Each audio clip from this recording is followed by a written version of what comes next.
Salut, c'est Justine et bienvenue sur Mille et un destins, le podcast des parcours atypiques pour inspirer, transmettre, partager et rêver.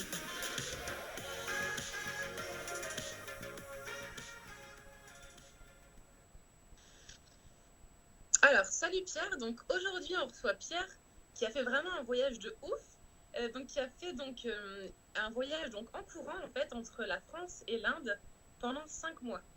Donc bonjour Pierre, merci d'être avec nous aujourd'hui. Salut Justine. Alors du coup, est-ce que tu veux te présenter un petit peu? Donc toi, t'es français, t'as grandi en France? Pour faire un petit peu Alors, ouais, j'ai grandi en France, je suis français, de nationalité française. Donc mon papa et ma maman sont français, sauf que ma maman a des origines indiennes. Après, Ok. au niveau de la culture, entre guillemets, elle est plus antillaise qu'indienne, puisque en fait, elle est née en Martinique. Elle a grandi en Martinique et sa famille y était depuis quelques générations, mais elle fait partie de ces Martiniquais qui étaient en fait qui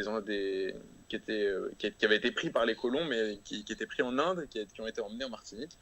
Et D'accord. voilà, donc elle a les origines indiennes et la culture antillaise, mais aussi un peu la culture indienne, parce que ça s'est quand même perpétué.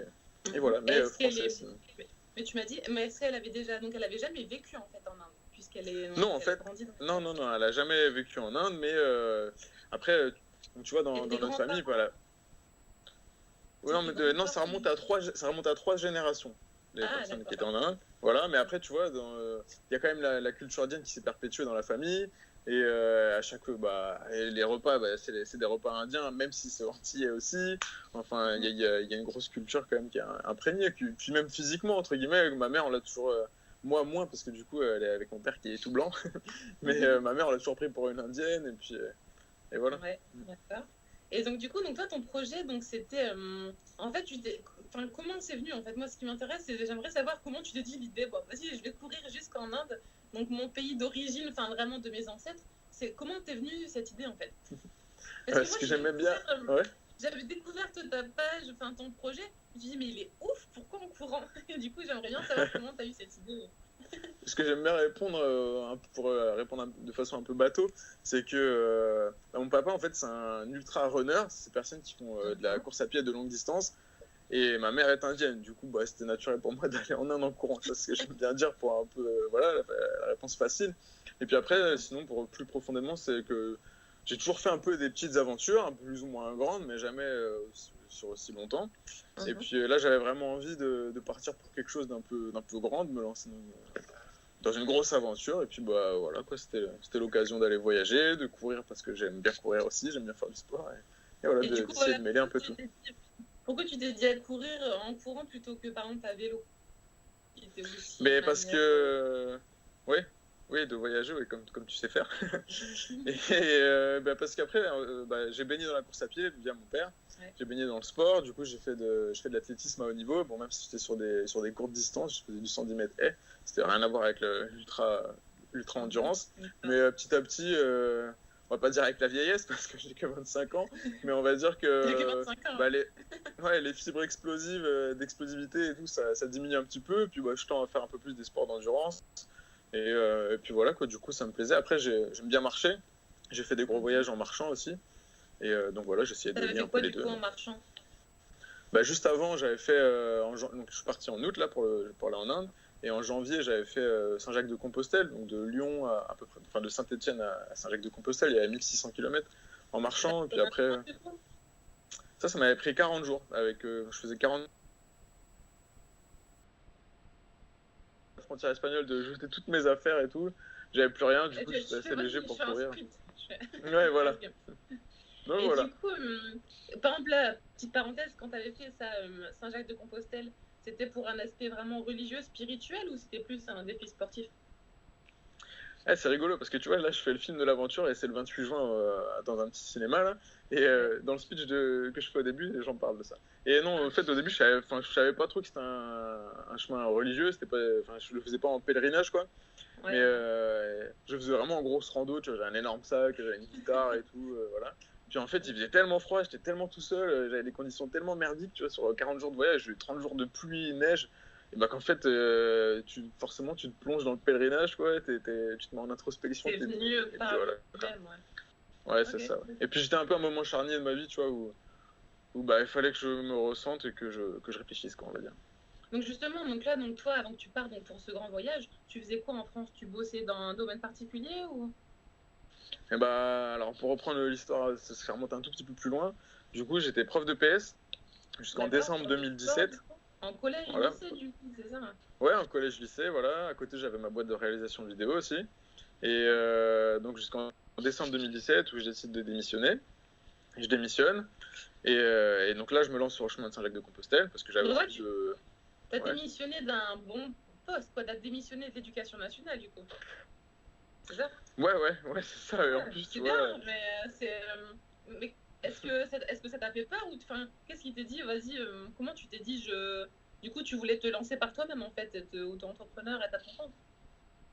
Ouais, en fait, c'est surtout que. Ouais, mais c'est rigolo parce que c'est ce que je raconte dans le speech que j'ai à faire là. Mais ouais, en plus, tu vois, donc j'étais à Mayotte. Voilà, je le suis toujours, mais j'étais à Mayotte, dans le 101e département français, un des plus beaux lagons du monde. Tu vois, tu vas à la plage, t'as des tortues partout, t'as des dauphins si tu vas un peu plus loin, t'as même des baleines à certaines Ouais, périodes de l'année. Enfin, c'était magique, un peu comme tu peux connaître là-haut là. Et, ouais. euh, et j'avais des sous, des amis, de la reconnaissance, tout était cool, mais j'avais jamais vraiment fait ce qui me tenait à cœur, tu vois. Et j'avais besoin, et ça faisait des années que c'était en ébullition dans ma tête, j'avais envie de partir, même il y a 2 ans avant, j'avais déjà essayé de tout, entre guillemets, de tout quitter pour faire vraiment ce que j'avais envie, puis bah, au final, j'étais parti, mais j'étais revenu parce que bah, je trouvais que c'était trop dur, nanana. Mais du coup Puis là, à je me cette suis dit, bah, époque-là, allez. c'était quoi? À cette époque-là, qu'est-ce que tu avais en tête? C'était quoi ton projet, ton rêve? Et ben c'était de faire des voyages, des aventures, voilà. Et puis après, j'avais un petit peu de sous de côté, pas grand chose, hein, mais j'avais un petit peu de sous de côté. Et puis je m'étais dit, que je me trouverais toujours des façons de me Ah, débrouiller, tu vois.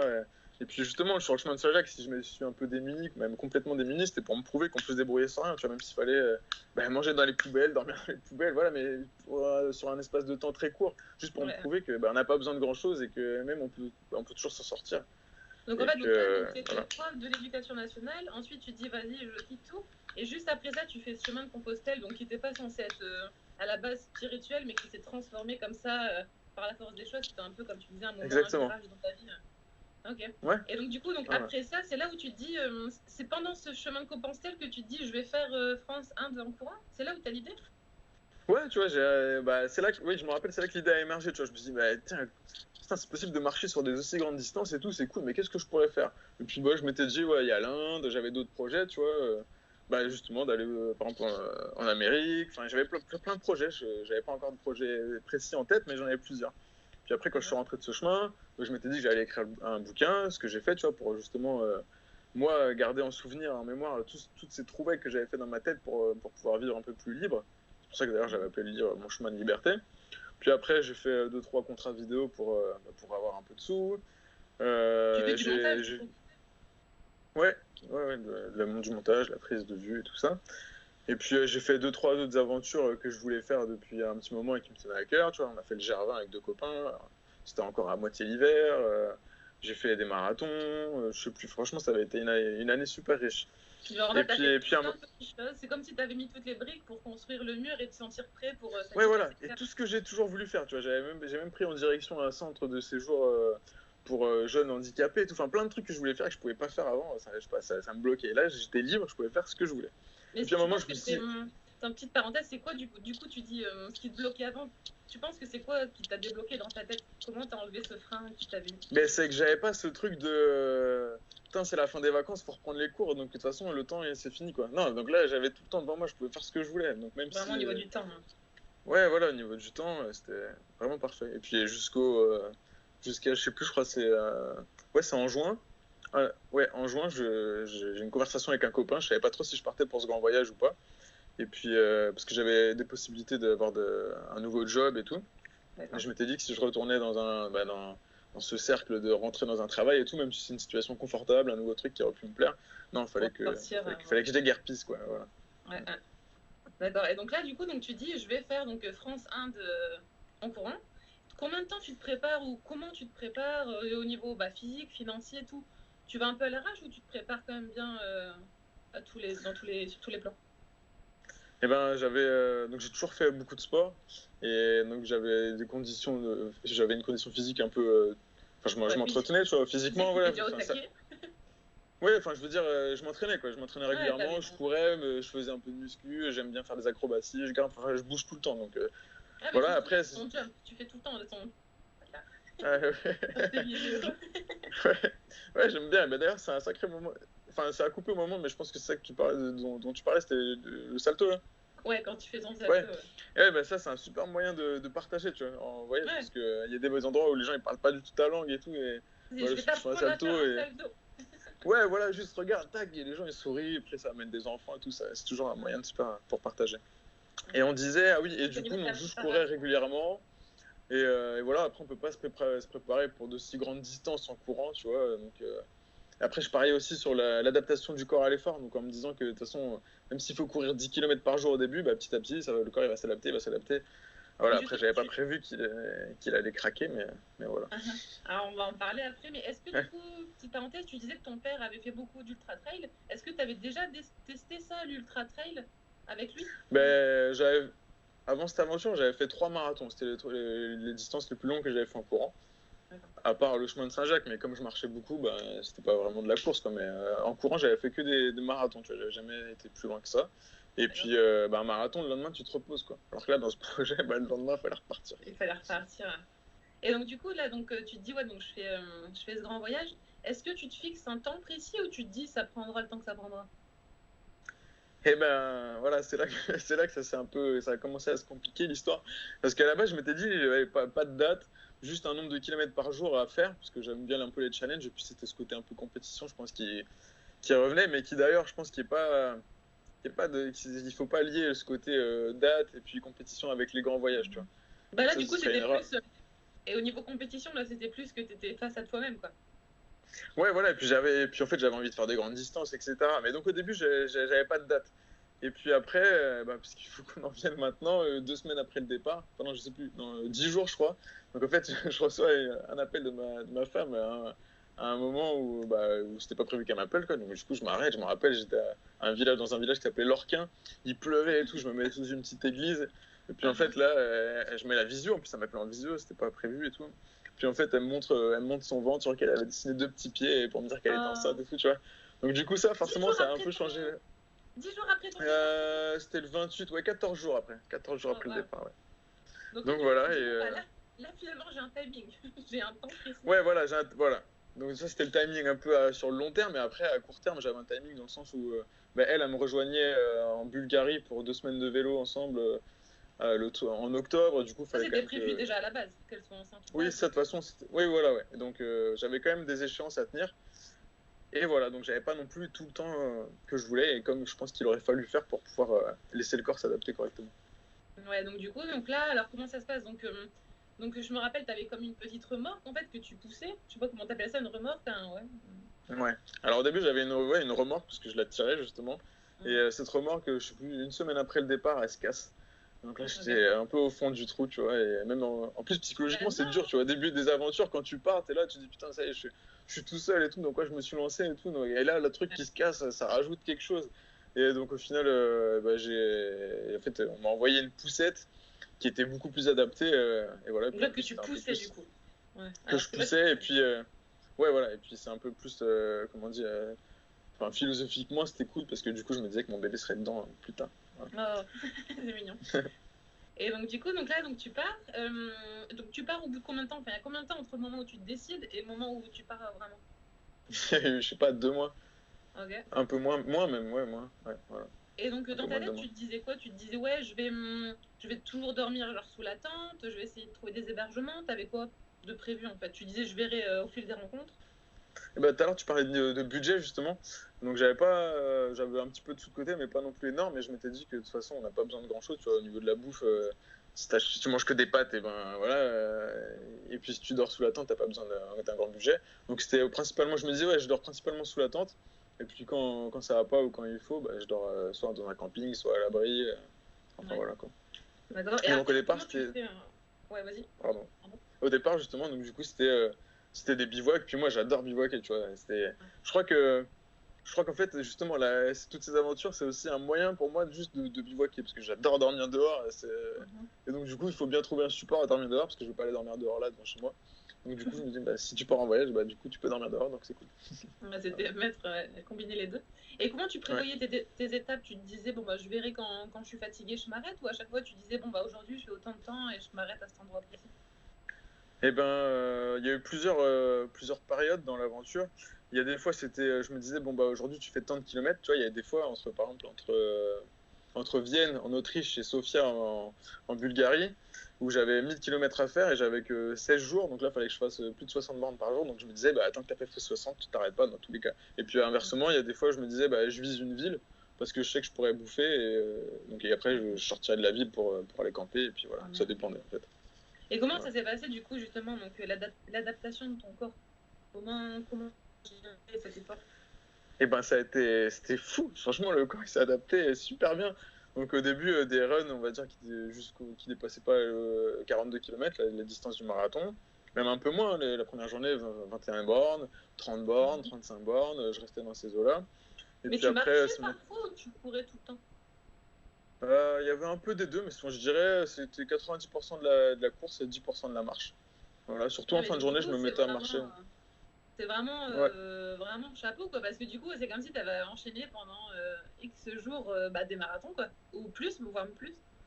Et ben jusqu'à Sofia en Bulgarie, ouais, la traversée de l'Europe, c'était exclusivement en courant, vraiment, et à 90% du temps, c'est de la course. Et le corps s'est adapté, ouais, et c'était impressionnant, quoi. Je faisais des distances, moi je pensais pas que j'étais capable de courir autant. Et puis surtout, repartir le lendemain, la première fois que je fais 70 km, le lendemain je me lève, je me rappellerai, je sors de la tente, mais j'avais même pas mal aux jambes, rien du tout, quoi. Bon, après, dans la journée, j'ai un peu plus morflé, mais ça allait, ouais, c'était Et impressionnant.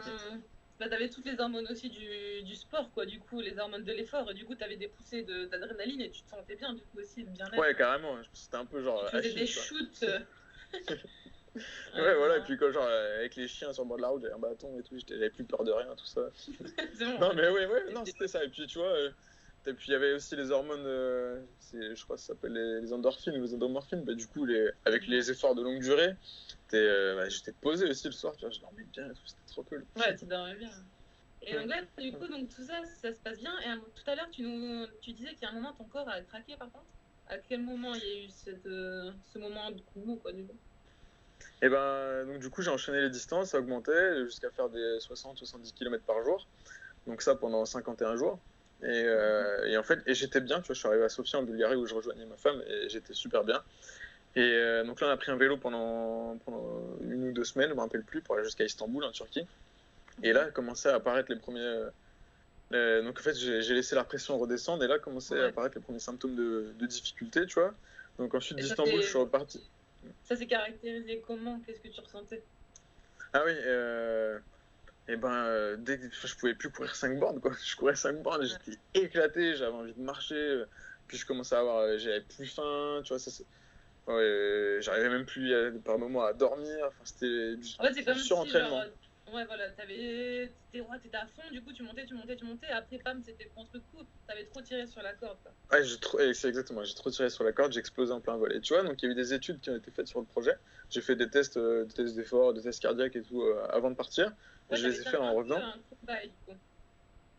Ouais. Pour un copain kiné d'Orléans qui est spécialisé dans la course à pied, et puis pour une copine aussi kiné qui faisait un mémoire là-dessus. Et du coup, en fait, quand j'ai refait les tests au retour, ce qui a été prouvé, en fait, c'est qu'il y a eu un surentraînement. Tu vois, mon cœur, il battait 20 pulsations au-dessus au repos, alors que normalement, il aurait dû battre beaucoup plus lentement. J'avais des capacités respiratoires amoindries, moi, musculairement aussi. Mais par contre, ce qu'il y a eu, c'est que donc 3 mois après la fin de l'aventure, il y a eu une surcompensation. Et là, par contre, mon corps, donc, il s'est réadapté, on va dire. Et là, mon cœur, il battait à 35. Je pouvais courir. Là, maintenant, je peux courir des heures et tout. Donc, c'est cool. Voilà. Ouais, donc c'était vraiment, ouais, il y a eu une grande courbe. Après, il y a eu le creux, mais après, paf, ça remontait en puissance. Ouais, et après, ça repart. Ouais. Voilà. Allô. Ouais, c'est bon. Ouais, c'est bon, c'est bon. Il y a un Ouais. petit peu. Ok. Ok, super. Ouais, c'est impressionnant, c'est ça, c'est voir le comportement du corps humain, c'est impressionnant. C'était C'est comme intéressant. ce que tu me racontes, ça me fait penser aux apnéistes. pareil, qui apprennent comme ça à gérer leur corps et à contrôler même les battements du cœur, etc. C'est impressionnant. Ouais. Mais tu vois, si je devais refaire la chose, enfin, j'aime bien dire, si je devais refaire l'aventure, je ferais la même chose. Parce que même ce côté fatigue extrême et tout, en fait, ça m'a permis de comprendre plein de choses, justement sur le corps, sur moi-même, sur l'aventure. Tu vois, j'ai pu passer de ce défi physique, du nombre de jours, de kilomètres où j'étais à fond dedans. Je sais pas, j'arrêtais, enfin, je me chronométrais pour aller aux toilettes pour perdre le moins de temps possible. Tu vois, c'était pas possible, en fait, c'était trop. Et donc, du coup, après, quand je me suis rendu compte que j'étais éclaté, en fait, j'ai relâché la pression. Et là, je me suis mis à marcher, par exemple, en Turquie, et je m'en foutais de prendre un vélo, quoi. Et, euh, et là, en fait, je suis rentré dans le voyage, vraiment. Tu vois, quand je courais, je prenais même pas le temps de m'arrêter. Les gens, il y a des pays, tu vois, en Serbie, tout le monde voulait m'inviter partout. Et moi, je disais, non, je peux pas et tout. Et après, je l'ai regretté. T'étais dans le défi. T'étais plus dans le Ouais, défi j'étais vraiment dans le physique que défi. dans le voyage. C'est ça. Et après, du coup, ce côté épuisement total, ça m'a permis de rentrer dans le voyage. Et là, après, c'était le kiff total, quoi. Toutes les rencontres, allez, c'est parti. Alors, raconte-nous, c'est quoi tes moments forts? Genre, si t'as les images qui te viennent en tête à ce moment du voyage, quand tu repenses aux rencontres, c'est quoi tes moments les plus marquants? Donc, quand je pense aux rencontres, là, par exemple, justement, à ce moment où je me suis dit, vas-y, je laisse tomber, maintenant, je marche, je prends le temps qu'il faut, pas de souci. En Turquie, dans des étendues complètement désertes, vraiment, il n'y avait rien, personne, des routes toutes petites. Et t'avais, je sais pas, trois gars soit des bergers, soit trois, quatre gars qui bossaient sur un chantier de, je sais même pas quoi, au milieu de nulle part, et puis ils m'appellent au loin, viens prendre un thé et tout. Puis là, tu passes 1 ou 2 heures avec eux à prendre le thé au milieu de nulle part, avec des gars trop Ils cool. devaient se dire, mais qu'est-ce qu'il fout là, ce mec? Ouais, et plus ou moins, tu vois. Et plus je m'avançais vers l'est, plus j'allais vers l'est de la Turquie, l'Iran et l'Inde, et moins les gars, ça les choquait, tu vois. Une fois, on arrive, donc on était en run and bike avec un copain qui s'appelle Vincent, et puis il faisait super fort, et en fait, on était à contresens sur l'autoroute en pleine nuit, on arrive dans une station-service et tout, et il commençait à neiger, et puis ça choquait personne. Les gars disaient, ouais, salut, venez manger avec nous. Donc c'était cool ça. Et du coup, donc, c'est quoi on entend souvent parler à quel point l'Iran est super accueillante. Est-ce que tu as ressenti ça? Du coup, c'est quoi le pays qui t'a semblé le plus chaleureux? Le pays le plus chaleureux, je pense que c'est la Serbie. Je dirais. Okay. La Serbie, vraiment, j'ai été. Alors que je pense que c'est pas du tout de chose. Je me suis dit, la Serbie, tiens, un pays d'Europe, je traverse. Et en fait, non, vraiment, les gens, ils m'attendaient tous dans les villages dès que je passais à côté, viens boire un verre. Et ils me voyaient au bout, tu vois, du village, préparer les verres. Donc, du coup, je courais plus ou moins droit, j'aime bien dire ça. Et vraiment, j'avais l'hospitalité folle, quoi. J'étais même presque obligé de me cacher pour pas qu'on m'invite à manger ou qu'on me dise de venir dormir. Parce que quand on t'invite, du coup, tu te couches tard. Et puis le lendemain, pour courir, je pouvais pas, quoi. Donc, voilà. Après, la Turquie aussi, les gens super. Et puis, tu parlais de l'Iran.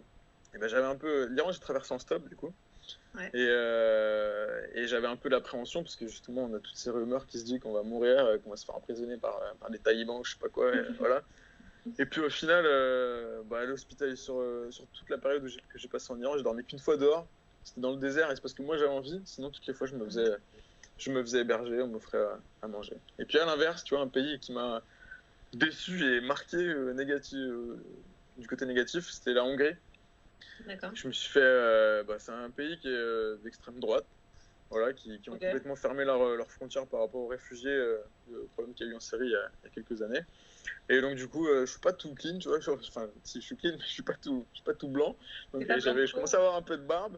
Du coup, je me suis un peu fait recaler, voilà. Il y a eu quelques soucis. Tu ressentais le racisme du coup? Ouais, c'est la première fois que je ressentais cette peur dans le regard de l'autre, tu vois. On me refusait de l'eau, c'était la canicule à cette période et personne ne voulait remplir mes bouteilles d'eau dans certains villages où je me suis fait virer de certains villages justement à coups de fusil, les gars ils se tiraient en l'air et tout, tu vois, donc pas cool du tout. Mais après il y a quand même eu, même en Hongrie, il y a eu des super rencontres, des gens super gentils, mais il y avait une ambiance un peu particulière, quoi. Voilà. Et justement, ça peut arriver tout le temps, mais est-ce qu'il y a eu des moments où justement en étant seul, mais surtout en étant parfois isolé, est-ce qu'il y a des moments où tu t'es trouvé dans des situations où tu as eu peur? Et franchement, à part la Hongrie où j'avais un peu peur tout le temps du coup, parce que fallait vraiment que je me cache et tout le soir, parce que sinon les gars ils étaient pas contents. Sinon non, il y a eu zéro problème. Ouais. Enfin, tout le monde était gentil. Du coup, c'était quoi en gros ton parcours? Donc tu as suivi l'Europe, ensuite donc le Moyen-Orient. Donc Paris, donc l'Allemagne, l'Autriche, la Hongrie, la Serbie, ensuite la Bulgarie, donc là, j'arrive dans le sud de l'Europe, ensuite la traversée de la Turquie. Ensuite, donc, j'arrive à la frontière iranienne. Là, j'étais avec une copine, on était à vélo tous les deux. ensuite l'Iran, donc traversé en stop. Et ensuite, je saute le Pakistan en avion parce que c'était soi-disant dangereux.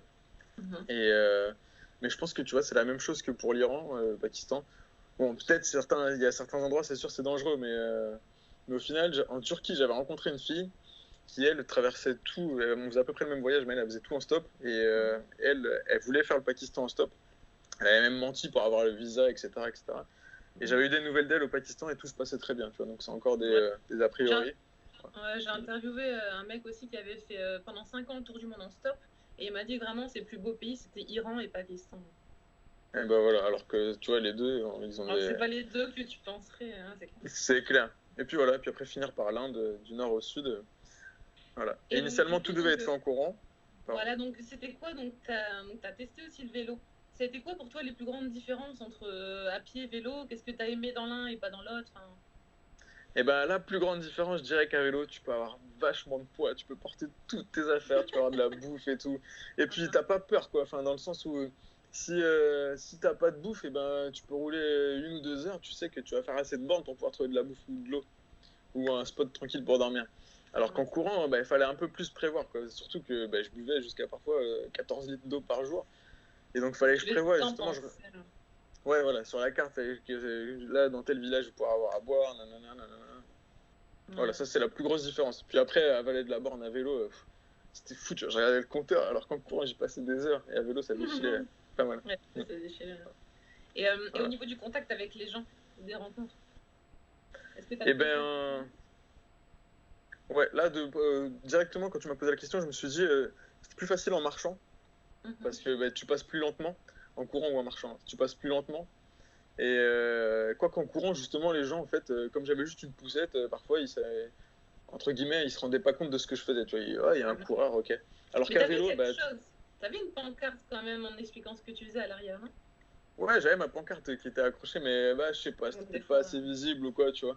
Alors qu'en vélo, t'as le truc et tout, t'as un drapeau, et je sais pas, les gens peut-être qu'ils ont plus l'habitude de voir aussi des gens qui voyagent à vélo, et du coup ils se disent, ah bah tiens, lui il vient de loin, on va aller lui parler. Donc voilà, les deux permettent de faire des rencontres, la course à pied et la marche parce que tu vas lentement, et le vélo parce que c'est intriguant. Ok. Et du coup, donc toi, est-ce que tu avais choisi de faire ce défi seul? C'était une solitude choisie? Ouais, et puis j'avais personne qui était chaud pour. Tiens, on vient traverser l'Europe en courant. Je plaisante, ouais. Ouais, non, j'aime bien être seul justement pour se recentrer un peu sur soi-même. Et puis tu vois, du coup, j'ai pu expérimenter le fait d'être à plusieurs ou d'être tout seul. Ah, il y a mon bébé qui pleure. Il y a ma femme qui va y aller. Et donc, j'ai pu expérimenter le fait d'être seul ou à plusieurs. Et à plusieurs, en fait, tu vas moins vers les autres, je trouve. Tu vois, et même les. T'as pas besoin, en fait, t'es dans ta petite bulle avec à 2 ou à 3, et même si.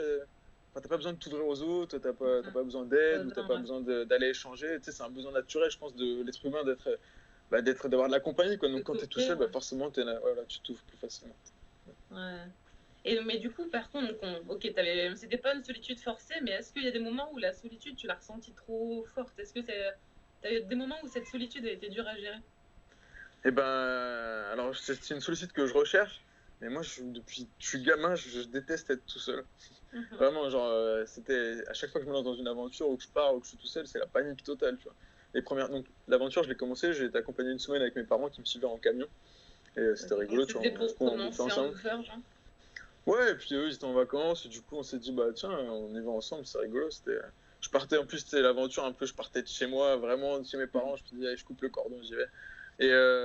Et puis toujours, j'ai ce moment de panique, les premiers bivouacs tout seul, je me dis, qu'est-ce que t'as fait? T'es tout seul, là, t'es en galère, je me retrouve à chialer dans ma tente et tout. Puis au final, après, petit à petit, on s'y fait, je me commence à me parler à moi-même. Et puis voilà, les petits repères se font, on s'ouvre aux autres, et puis on n'est plus tout seul, en fait. Et toi, tu communiquais beaucoup aussi en live, presque. Enfin, tu partageais beaucoup sur les réseaux aussi. Ouais, et ça, c'était aussi une forme, tu vois, inconsciente de ne pas être tout seul, je pense. Ouais, ça t'aidait justement à sentir que tu partageais, puis tu étais soutenu aussi, donc ça fait du bien de sentir qu'il y a des... Ouais, voilà, carrément. Ouais, et puis en fait, ce qui s'est passé, je m'y attendais vraiment pas, c'est que j'ai reçu de nombreux messages de personnes qui disaient « Waouh, c'est trop bien et tout, soit j'aimerais bien faire ce que tu fais, soit c'est inspirant, soit courage et tout, on suit. » Et du coup, je me suis pris au jeu. Et voilà, c'était vraiment cool de partager ça avec tout le monde, c'était fort. Non, mais moi, ce que j'adorais dans ta page et dans ta personne et tout, c'est que t'étais trop trop, enfin, t'avais trop la joie de vivre. T'avais tout le temps la patate et du coup, je pense que tous les gens qui regardent genre, tes aventures, ce que tu faisais, bah, t'es tout le temps à fond. Alors du coup, ça fait plaisir. Mais parce que c'est ça qu'il faut faire, tu vois.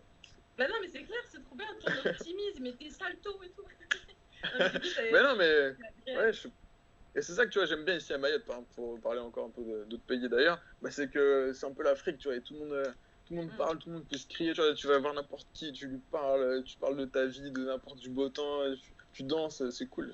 Il y a une bonne ambiance. Et du coup, bah, on en parlera après ça. Et, Ok. Et donc, du coup, donc ça, c'était tes moments forts. T'as eu des moments de doute où tu te dis, vas-y, ça me saoule, j'ai envie d'arrêter? Ouais, genre, bah, déjà, là, quand je me suis retrouvé les premières fois tout seul, la grosse déprime, mais vraiment, mais je savais que ça allait arriver, et je sais, tu vois, la prochaine aventure que je ferai, je sais très bien qu'au bout de 2 jours, je vais péter un câble, je vais me dire, non, qu'est-ce que tu fais? Et donc, j'ai eu, ouais, un premier gros moment de doute. Mais d'ailleurs, je me suis même blessé physiquement, tu vois, je me suis fait une contracture, mais c'est parce que, bah, on dit que quand le corps va, quand l'esprit va pas, le corps va pas, tu vois, bah, voilà, c'était exactement ça. Et parce que ouais, après, quand j'ai eu mon gros coup de barre, je me suis dit, mais qu'est-ce que tu fous? Est-ce que tu vas jusqu'au bout alors que tu changes ton projet initial? Tu devais tout faire en courant. Maintenant, tu as fait du vélo, là, tu vas faire du stop, et puis après, tu vas même prendre un avion, etc. Et qu'est-ce que je fais? Je continue pas. Et puis, voilà, 2 gros moments de doute. Et puis, mon bébé aussi qui arrivait, tu vois. Ma femme, elle est enceinte. Est-ce que je rate la grossesse? C'est pas cool, nanana, nanana. Et puis, bon, voilà, il y a eu quelques moments de doute, mais au final, je pense qu'il faut aller au bout des choses pour pouvoir en retirer vraiment que du positif. Et voilà. Même si on ne fait pas ce qu'on a prévu. Et t'as écrit aussi beaucoup, non, pendant ton parcours? T'écrivais? Et ouais, j'écrivais pas mal, ouais. Et du coup, là, bah, je viens de terminer les. Du coup, je fais 2 bouquins dessus. Je fais un bouquin à la traversée de l'Europe en courant et un bouquin. Oui, on en avait parlé déjà. Bah, à la base, c'en est un, mais qu'en fait, je trouve que c'est 2 choses complètement différentes. La traversée de l'Europe en courant, c'était la performance qui était visée. Tu vois, je m'arrêtais pas trop pour les rencontres, etc. Et puis après, le deuxième bouquin que j'appelle de l'aventure au voyage partagé, ouais. Et où là, je passe de l'aventure justement au voyage où je suis accompagné, partagé. Et là, c'est carrément autre chose. On s'ouvre aux gens. C'est pas pareil. D'accord, super. Ouais. Donc après, donc, ta femme te rejoint. Vous faites 2 semaines à vélo. Et après, tu recontinues tout seul derrière? Ou vous restez après, non, donc elle repart. Moi, j'ai un copain qui vient et qui arrive de Guyane, tu vois, direct. Et donc là, on fait 10 jours ou 2 semaines, pareil, en run and bike. Donc on a un vélo pour 2. D'ailleurs, ça c'était drôle parce qu'en Turquie, les gars, ils comprenaient pas. Tu sais, genre, ils regardaient derrière nous, mais il est où le deuxième vélo? Ouais, voilà. Il essaie de rattraper l'autre pour lui piquer son vélo. Ouais, c'est ça. Et ensuite, il y a mon père qui est venu 4 jours. C'était important qu'il vienne, tu vois. J'avais papa, moi aussi, à mon tour. Et je voulais qu'on partage ce truc et que ça soit fort. Voilà, ensuite, là, je me suis retrouvé tout seul. Et ça a été un gros coup dur, galère, mais là, je passais vraiment juste de l'aventure au voyage et je marchais, je prenais le temps. J'avais vraiment le temps de faire l'introspection que je voulais. Ouais. Après, il y a une autre copine qui est venue, on a traversé la frontière iranienne ensemble. Ensuite, l'Iran en stop tout seul. Et après, ma femme, toute la traversée de l'Inde avec ma femme pendant un mois. Et du coup, donc l'Inde, est-ce que tu avais un point de chute précis, par exemple, là où toute ta famille venait, ou c'était juste l'Inde? Eh ben, je voulais aller dans le sud de l'Inde pour 2 raisons. La pointe sud, Kanyakumari, c'est là tout au bout en bas. Bah, c'est un peu symbolique, tu vois, c'est le bout du bout. C'est comme un peu le pèlerinage de Salle de Compostelle. Quand tu arrives au bout, à la mer, normalement, tu jettes tes affaires et tout, tu sais, ça, tu démunies de toi-même. Bah, là, ouais, voilà. Là, c'était un peu ça, tu vois, voilà. Et puis, tu peux voir le soleil se lever à l'ouest, non, à l'est, et puis se coucher à l'ouest. Si tu le regardes, tu peux le regarder toute la journée. Enfin bref, il y avait un peu de symbolique. Et puis, la famille de ma mère qui venait de Pondichéry, du coup, dans le sud de l'Inde. Et puis, voilà. C'était pour ça le retour aux origines. Mais t'avais encore de la famille là-bas, ou même éloignée, ou pas du tout? Il y a de la famille éloignée, ouais, mais ouais, pas trop de contact, on va dire, mais voilà. Et tu vois, mais par contre, j'ai vraiment eu des réponses à certaines questions que je me posais, parce que je pense quand même que dans tout voyage, il y a un peu une quête de soi-même, tu vois. Et quand je suis arrivé en Inde et que tout le monde me prenait pour un Indien et qu'ils ne comprenaient pas pourquoi je parlais pas leur langue et que, ouais, voilà, que je passais pour un local, je me disais, ah, ça y est, j'ai enfin trouvé d'où je viens, tu vois. Et parce que est-ce que c'était comme une quête personnelle et comme si tu sentais qu'il te manquait un bout de toi-même, et quand t'arrivais là, c'est genre comme si t'avais complété tes origines, ta personne, quoi, qui tu étais, ou t'as ressenti quelque chose comme ça? Ouais, carrément. Et bah, justement, avec Vincent, mon pote qui est venu, on est tous les deux métis, tu vois, d'un papa blanc, on va dire, et d'une maman colorée, on va dire ça comme ça. Et du coup, on était d'accord. Ouais, on était d'accord pour se dire que bah, c'est bizarre, tu vois, parce qu'on est partout chez nous, on est nulle part chez nous, on est ni blanc ni noir, il y a pas une vraie culture du métissage, tu vois. J'ai pas été élevé dans les patates côté français, j'ai pas été élevé non plus que dans le curry côté indien. Donc voilà, on sait pas trop où se mettre, on a envie d'être accueilli partout. Et donc c'était un peu particulier. En fait, c'était un questionnement que je me faisais, mais sans vraiment. C'était inconscient un peu. Et puis en arrivant en Inde, bah, je me suis dit, ah ça y est, en fait, je sais d'où je viens. Et c'était vraiment ouais, des réponses à mes questions, c'était cool. Et même là, tu vois, le fait de passer papa, de devenir papa, et bah, je suis content de pouvoir un jour expliquer à mon fils, bah voilà, t'es français, mais t'as des origines comme ça. Ah, c'est cool. Super. Donc là, du coup, quand t'arrives en Inde, t'as combien de kilomètres au compteur? Enfin, même les deux, courant et à vélo, ça t'a fait combien de bornes encore? Eh ben franchement, je sais même plus, je dois avoir 7000 en tout, je pense. Avec le saut en avion et le saut en stop. 7000, ouais. Ouais, c'est ça. Et donc, du coup, et puis donc sur la route, toutes ces invitations, t'avais quand même, donc tu disais beaucoup d'invitations spontanées chez les gens. Ouais. Et même, ouais, il y en a eu. Ouais, même en France, du coup, parce que t'as commencé en France. Eh ben, ouais, quelques invitations en France. Non, moins, tu vois, les gens en France, quand ils vont moins loin dans l'aide qu'ils vont proposer, tu vois. Ils vont te proposer à manger, ils vont te proposer à venir boire un coup. Mais de là, ça m'est arrivé plein de fois de me faire héberger chez les gens en France, même dans d'autres aventures. Mais c'est moins direct. Spontané aussi. Après, ouais, c'est moins spontané, c'est ça que je voulais dire. Et après, un pays aussi, ouais, c'est en Iran, hein, les gens, l'hospitalité de dingue, quoi. Tout le monde, dès que je me faisais prendre en stop, mais tu dors où ce soir? Mais viens à la maison et tout. Et puis, moi, j'avais toujours cette contrainte temporelle parce que je devais prendre un avion après pour aller en Inde. Ah non, désolé et tout. Et donc, je devais descendre de la voiture. Et puis, tu vois, en Iran, tellement les gens sont gentils et qui t'accueillent chez eux. Et je me disais même pas, ouais, mais si je lui dis pas oui, après je vais dormir où ce soir? Parce que je savais très bien que si je relevais le pouce, ouais, voilà, j'attendais moins de 5 minutes, il y avait une voiture et le gars, je savais qu'il allait me proposer de dormir chez lui. Mais justement, donc, comme là, tu as vécu peut-être entre guillemets cette frustration de ne pas pouvoir toujours dire oui, est-ce que si c'était à refaire, pas celui-là, mais genre pour la suite, un futur voyage, est-ce que tu te verrais genre partir en disant voilà, je pars et vraiment te laisser porter et voir au fur et à mesure construire ta direction, ton itinéraire dans le mouvement quoi, au fur et à mesure? Et bah ouais, je pense que, et franchement, en plus, c'est ce à quoi je pense en ce moment, parce que je me dis que j'ai entre guillemets, je suis passé à côté de certaines choses et que de dire oui à toutes les opportunités, ça doit être tellement bien. Et vraiment, ouais, et c'est un voyage dans le sens où on va à la découverte du monde, à la découverte des gens et de prendre le temps. Ça doit être top. Mais après, je sais pas si j'en serais capable parce que j'ai toujours ce côté un peu performance et compétition que j'aime bien. Je le ferai un jour, mais voilà. Faudrait que ce soit presque deux voyages différents. Quoi. C'est ça, ouais.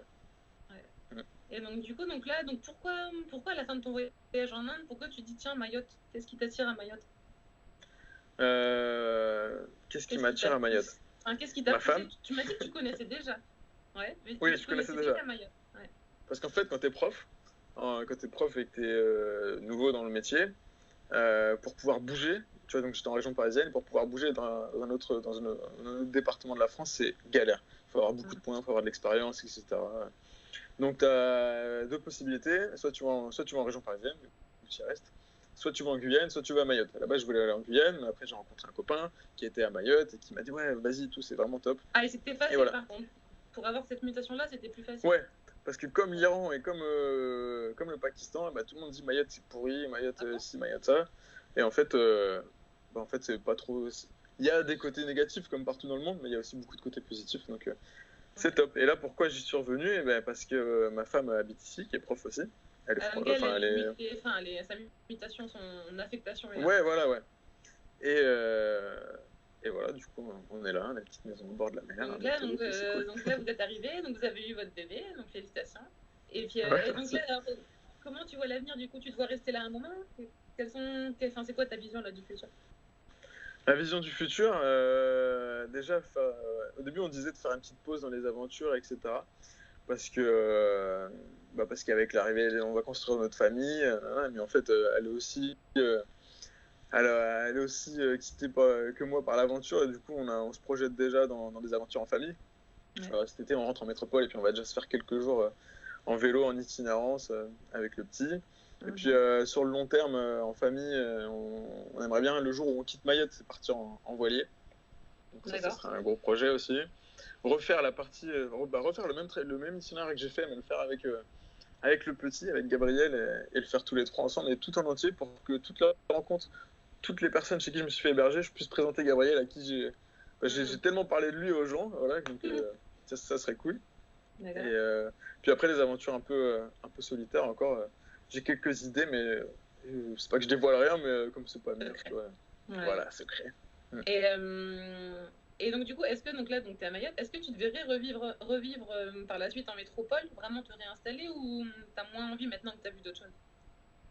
Et ben, tu vois, quand je suis rentré en métropole, moi j'avais l'image des Français un peu fermés quand même par rapport à tous ceux qui m'avaient accueilli et tout. Et ben en fait, je suis arrivé à l'aéroport, je me rappelle. Bon, déjà, j'arrêtais pas de pleurer et tout, parce que je me disais, ah, ça y est, c'est fini et tout. Bon, j'étais content de retrouver tout le monde et tout, mais Donc, en fait, bon, il y avait un petit côté. t'avais pas fait un de Mayotte, t'avais fait un de retour en France en métropole, et ensuite Ouais, Mayotte, c'est ça? parce que je devais faire les tests physiques, etc. Et puis que je voulais faire un bisou à ma maman, qui était restée en métropole et qui était pas venue pendant le projet. Donc voilà. Et en fait, je me suis dit, ouais, mais les gens, ils sont super cool. Dès que je demande un truc, ils me disent oui et tout. Donc ma vision, elle avait un peu changé, entre guillemets, des Français, tu vois. Ouais. Et non, mais il y a des coins en France super cool, moi que j'adore. À la France, il y a une variété de paysages et de possibilités d'aventure, c'est énorme, quoi. Il y a plein de choses à faire. Et, ouais, on reviendra vivre en France, mais entre-temps, on sera parti à droite, à gauche, puis on viendra en France pour repartir ailleurs. Voilà. Ouais. D'accord, super. Et donc là, donc tu as fini, si je me trompe pas, le montage de ton film, donc sur l'aventure. Et donc, Ouais. tu es en train de faire les projections qui ont déjà commencé? Alors, le film est fini, ouais, qui, comme le livre, est en deux parties, la partie course à pied et la partie voyage. Et donc, je fais quelques projections dans le collège là, dans lequel je bossais, qui est juste à côté. Et puis après, il y a une projection à Orléans, dans un cinéma. Et puis après, il y aura d'autres petites projections. Je vais visiter. J'ai envie de toucher les jeunes, en fait, surtout. Parce que je pense que moi, j'ai été longtemps frustré et bloqué dans cette position où je pouvais pas faire ce que je voulais de ma vie.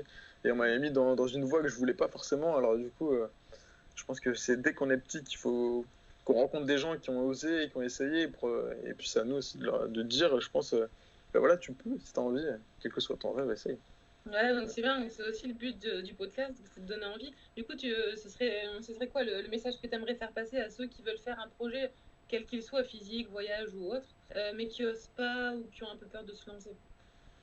Et ben déjà, il faut essayer petit. Si on a envie de partir voyager, enfin petit dans la taille du projet, si on a envie de faire un grand voyage, et ben si on est vraiment motivé, on peut déjà partir tous les week-ends. Et on prend son vélo, on va dormir dehors et puis on essaye.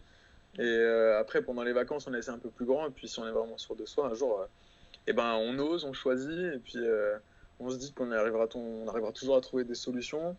Que, que la vie, c'est pas forcément ce qu'on nous dit, c'est-à-dire d'avoir un super grand confort, comme on l'a déjà dit tout à l'heure. C'est juste quand on a de quoi manger, quand on a de quoi boire, dormir et qu'on a un minimum en bonne santé, tout va bien se passer, c'est pas grave. Et puis Ouais, voilà, voilà, parce que petit toi, à petit. justement, tu parlais de ce que souvent les gens disent en première excuse, ouais, c'est j'ai pas le budget. Et toi, tu disais, voilà, qu'à partir du moment où tu pars genre avec un vélo et t'as une tente, donc t'as pas l'hébergement. Et après, c'est juste la nourriture, il n'y a pas besoin d'un budget démesuré. Non, pas besoin d'un budget démesuré. Et ça, je pense que pour s'en rendre compte, parce que ça fait peur, on se dit, ouais, mais je vais Hein. manquer de quelque chose. Mais pour s'en rendre compte, on peut essayer déjà au quotidien. Moi, quand j'ai tout quitté, quand je voulais démissionner, là, il y a eu une période, là, quand j'ai créé mon bouquin, je mangeais de la semoule et des sardines, quoi. Juste pour me prouver que j'avais fait le bon choix, tu vois. Alors que j'avais un peu de sous de côté, hein, mais je voulais me dire, non, vas-y, Tu peux sinon le je faire. flippais, en fait. Je me disais, mais Mm. qu'est-ce que j'ai fait? Alors qu'en fait, en me prouvant que ça marchait, bah, je me disais, ok, je mange pas beaucoup, je mange ça et tout, mais je suis vivant, j'ai toujours mes ambitions, donc c'est cool. T'as toujours tes rêves. Ah, c'est Ouais. génial. Et j'ai juste une petite question pour finir. Genre, si tu pouvais parler au Pierre qui a 80 ans et qui a avec ses petits-enfants et enfin, qui se retourne sur sa vie, qu'est-ce que tu aimerais voir? Genre, qu'est-ce qui te rendrait fier? Ouais, qu'est-ce qui te rendrait fier? Qu'est-ce que tu serais heureux de voir si tu te retournes sur le temps passé? Euh, Plein d'enfants. Non, je plaisante. Je sais pas, ouais, une belle famille, des gros voyages, des grosses aventures en famille, des grosses aventures tout seul aussi. Et, Ok. euh, et voilà quoi. C'est ça, et de jamais me laisser enfermer comme j'ai pu le laisser, comme j'ai pu l'être, et de toujours essayer de vivre libre et de faire des choix quoi, qui me tiennent à cœur. Voilà. Ok. Et tu vois, bah, Ok. j'aime bien l'idée de. Justement, moi aussi, je pense souvent à ce, entre guillemets, ce Pierre quand il aura 70 ans, qui sera avec sa femme sur un banc et on lira le livre de notre vie. Et ben, il Mhm. faut que chaque chose qu'on lise, et ben, on se dise, ah ouais, putain, c'était bon. Ah, on a fait ça, c'est vrai. Ah ouais, c'était top. Il faut pas qu'il y ait une page blanche ou des lignes, on se dit, ah ouais, ça, on aurait pu enlever. Non, voilà. Ouais, donc c'est C'est la vraiment vivre à philosophie. fond, Mm. vivre au maximum et voilà, rien regretter. Ah, génial. C'est ce qu'on essaye de faire. Mm. Ouais, top. Bah, super, bah, merci pour ton témoignage. Et bah, du coup, donc, je mettrai aussi le lien pour ceux qui veulent lire ton livre et bah, du coup, en savoir plus sur cette aventure, cette grande aventure. Et bah, Trop cool. Ouais, je te remercie pour ton témoignage, en tout cas, c'était top. Merci beaucoup. Et ben, merci à toi, Justine. Ciao. Je te remercie. Merci d'avoir été avec nous aujourd'hui et à la semaine prochaine pour découvrir un nouveau destin atypique.